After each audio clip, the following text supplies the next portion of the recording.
Hello, in this video, I'm going to show you how to use our links feature for sharing. So our most popular feature for sharing is using this sharing option over here, which I'm sure everyone's seen. So you can just send this to anyone and they can download the files. Right, so we've got our links feature. So when you share this files with someone, they are forced to sign in, which gives you that extra bit of comfort knowing they have a valid login. All right, so to actually use the links feature, you can use it against folders or files, and you click on this little chain button here against them. So I'll go ahead and click on this one, and we got a couple of options here, how long we want the link to exist for. We can check the option to never expire, and but I'm going to accept these defaults and just create a standard link. Right, I see this message in the top right corner saying it's been copied to the clipboard.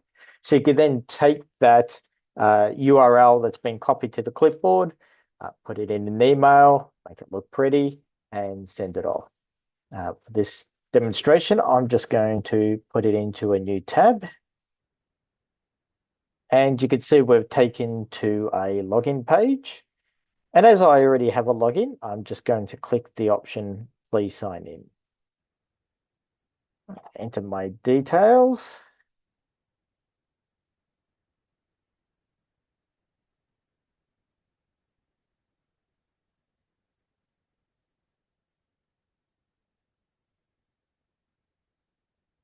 And when you sign into SureDrop, normally you'll land up on the documents page. But as I'm following a link, I'm taken straight into the links received page. And I can see the file that I've been linked to. And I can just click this download button here and download it. All right, so you can also do multiple files as well. And when we do multiple files, we use the actions button here and select the option get linked for selected. Again, with the same dialog as before, and I'm just going to create a standard link. Put that into a new tab.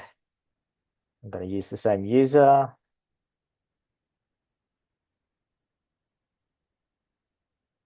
Put in the credentials.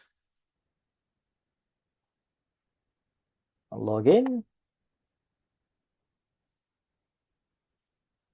And we can see the two files we've just linked to. So I can download these individually, or if I click over here near the name, it selects the row, and our download button now turns into this zippy thing. So if I click on either of these, it'll download the file in a zip.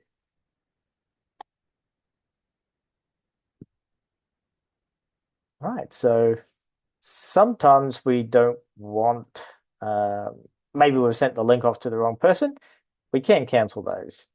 So if I go back over here to our user that sent them, I click on these three dots here. So the shares button, which is actually our shares and links button page. And I'm on the share, the link sent. Right, so these are the links I've sent off. This is that current one, and I'm going to cancel it. And I'll cancel this one as well. If we go back to our user, just sort of refresh that page, and you can see the links have all gone. Clear that filter over there. I have no more links. All right, so you would have seen on that dialog page, that login page, that I had the option to sign up as well. So we could do that. Let me take you through that. So we click this, the link button again, and we've got options. So I said before, I'll just create a standard link, but you can also create so what that means is if a user signs up, so if we're on that login page and they're not a user, they could sign up. If they sign up as a standard user, which is what that button does. Of course, it will use a license, but there's this show advanced option, and we can create restricted users as well. So restricted users can only view files and download files, and they don't use a license. So I'm going to use this option. Okay, links copied to the clipboard, and I'll paste that in. But now this time, instead of signing in as an existing user, I'm going to create a new user. So I'll use my testing account, log in. So create that, and it says, please check your emails to activate the account. All right, over here on my emails, just waiting for it to turn up. And there is the email now. Just one more step, we need to activate the account. So the account's activated, and we put in the password, or rather set in the password.